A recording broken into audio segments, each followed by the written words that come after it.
Hello, my name is John, and this is another video of future finds. Today for this video we're going to be talking about the guitar that Marty McFly used in Back to the Future 1 and in Back to the Future Part 2. And with us today is Ron. He's from Guitar Center, and he's going to be talking with us a little bit about the Gibson ES-345. Ron, what can you tell us about this guitar, this beautiful guitar? Okay, well, in 1958, Gibson decided to make a thin line series that would have a solid block down the middle, because previous to this, guitars of this nature that have what's known as F-holes were fully hollow. As you start getting into rock and roll in the 50s, amplifiers start getting louder. And a hollow body guitar will have a strong chance of feeding back, which is uncontrollable. So this sounds like an elephant running through the room. You don't want that. You don't want that. No, that's not good. Maybe for effect, but not for regular playing. So Gibson decided to circumvent that by putting a solid block down the center of the guitar. So this would be known as a semi-hollow guitar. They also made the body thinner. Usually a hollow body would be about that much, so here's that, and a hollow body would be a little bit more. Oh, okay. Sound gets trapped in there and starts resonating, getting out of control. So this was the thin line series. That started in 1958. The first guitar was which looks very similar to this but has some different features, is the ES-345. And you hear these numbers, a little quick history. When Gibson gave these numbers, ES-335, ES-345, the number dictated the retail price. So this was $10 more than the 335. Back then, which is still a lot of money. Here, a little trivia here. Marty's playing in 1955 in the movie. This guitar did not exist until 1959. 4 years later. Yes. So, he had an old Gibson. Wasn't exactly the same year, but you know what? It's one of the best scenes in modern movies. It is. I just love when he goes, "Your kids will get this," or understand this, or something. I love that. The kids are going to love this. Yeah, the kids are going to love this. And they loved that scene so much that they put the scene also in Back to the Future Part 2 and redid the scene completely. Really? Yeah. Wow. Yep. It's been a long time since I've seen these movies. But anyway, make a long story short, so the ES-335 had what these inlays are referred to as split block. And it's, well, here, I'm just going to bring it up real close. Yeah, sure. So you can see it. These are what's known as split block inlays. The ES-335 had, where these were just dots. Okay. So then when they made the 345, they put this on. This knob right here is referred to as, there we go, as a varitone. You turn it and the guitar gets different sounds. So that was an upgrade. It also had gold hardware, and that was definitely a step up. And then the one above this, again, we might as well talk about it, was the ES-355. B.B. King played an ES-355. The ES-355 was the flagship of the Thin Line series. It had an ebony fingerboard, this is rosewood, had gold hardware, but the inlays were actually mother of pearl, and still are mother of pearl. So, bottom line is, this is an ES-345. Just a wonderful, wonderful guitar. It's a beautiful guitar. This is what's known as a Bigsby vibrato. If you look at the movie, you got to stop it right when you got to pause it right when he starts going into the lick for Johnny Be Good. You know, he still has these in the guitar. What is that? Okay, so this is where the strings originally terminated. This is known as a stop or stud tailpiece, and it would literally just go right on these, and the string pressure held it on. It could come off. It comes off easily. Matter of fact, if you were to cut all the strings, it would slide right off. But in the movie, Marty has that. You'll see some other Gibsons. Sometimes from the factory, they used to put a plate over the holes that said custom made. You know, I don't know if they're talking about the piece of plastic or what, but anyway, they would just adhere it onto there, glued on. But yeah, this is a Bigsby vibrato. Whoop, come on, Bigsby. There you go.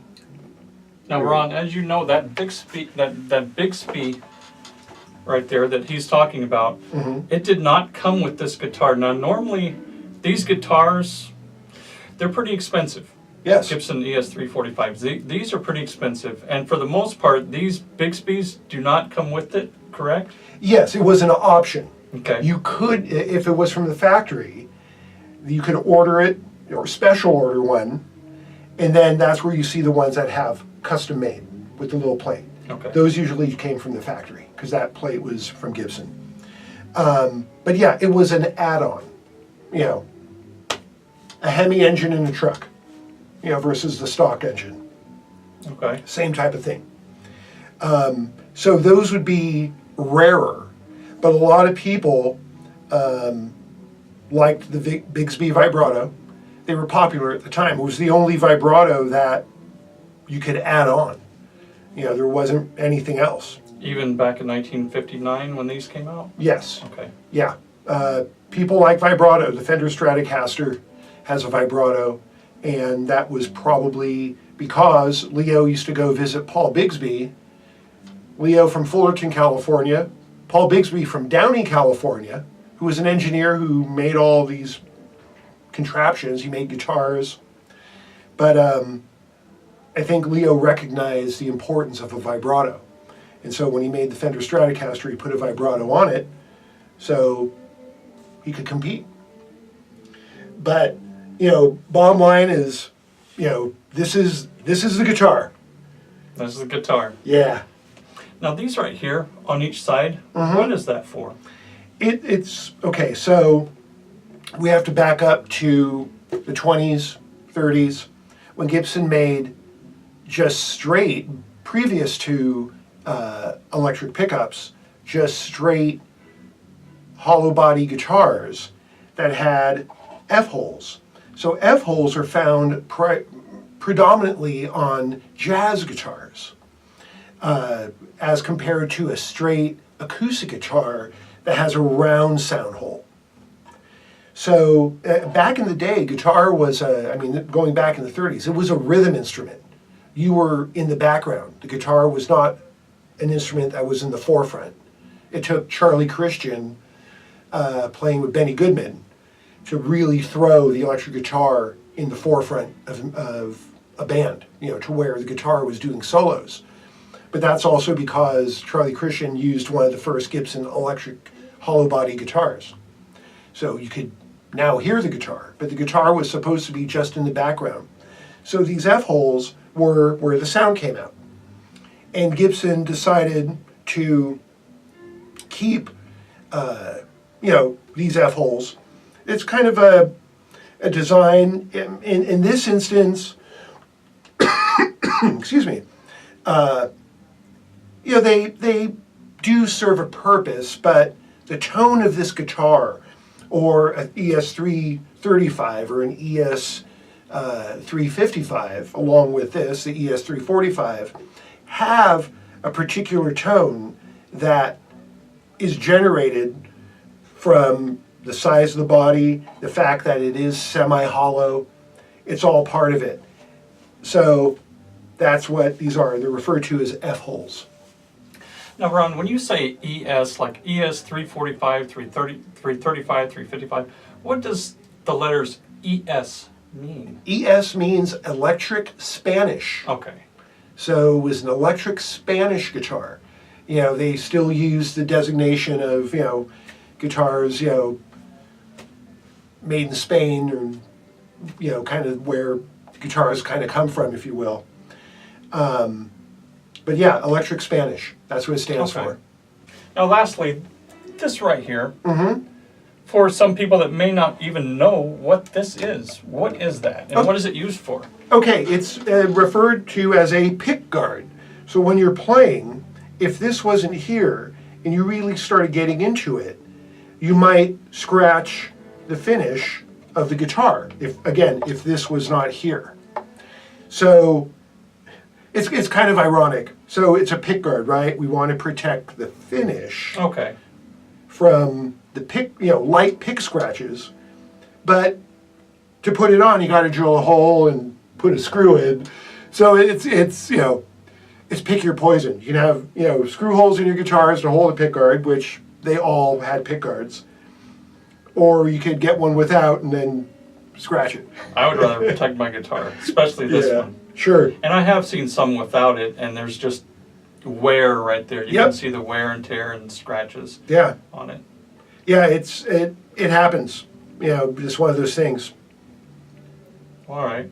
Well, Ron, I really appreciate you taking the time to tell us more about this iconic guitar. And it is iconic. Yes. They're pretty rare. Now, this one, just real quickly, this one in particular, like he said, was started being made in 1959. Mm-hmm. When did they stop making these? 1972. 1972. But then they have come back. Okay. But from the very first production run to the last, in consecutively, if you will, it's 1972. Got it. Okay. Not very long. No. For this kind of guitar. What, 13 years? Yeah. Again, it has to do a lot with popularity. In the early 70s, the Les Paul model Gibson was gaining immense popularity.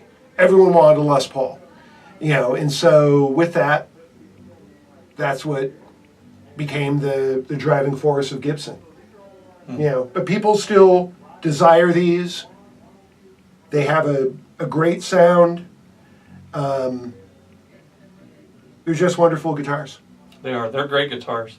And as I've told you before, I'm going to take this guitar with me, and I'll tell you viewers out there, I'm going to take this guitar with me and have Michael J. Fox autograph it right here in that area. That's why I had the Bixby put on first before the autograph, because I don't want to get the autograph and then come back and have this put on, and you're taking a chance of something happening to the autograph. Yep, absolutely. We don't want that. Nope, not at all. Ron, I really appreciate you taking the time to tell us about this guitar. You're welcome. Really, thank you very much. John. Appreciate it. Anytime. And for all you viewers out there, please don't forget to like this video and subscribe to my channel if you do like the videos, which I hope you do. Subscribe and tell your friends about Future Finds videos. And thank you very much for watching the video. And remember, your collection is what you make it. So make it a good one. All of you. Goodbye. Bye-bye.